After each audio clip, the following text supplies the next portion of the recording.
Sveiki, skatītāji! Šoreiz mana auditorija būs Maltā. Ar ko mums asociējas Malta? Nu, kā un kuram. Ar turismu, ar senu vēsturi, ar cietokšņiem.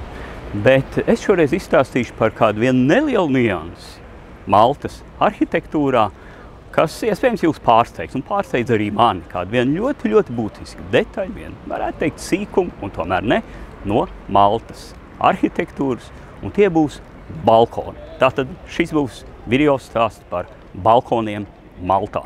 Jā, patiesi, jāsaka, ka balkonu pārbagātība Maltā mani pārsteidza. Un pilnīgi noteikti es esmu gatavs apgalvot, ka Malta ir balkonu lielvalsts. Un šie balkoni ļoti stipri ietekmē pilsētvides ainavu ar dažādu krāsu bagātību, ar atšķirīgu faktūru, ar dažādiem dekoratīviem elementiem.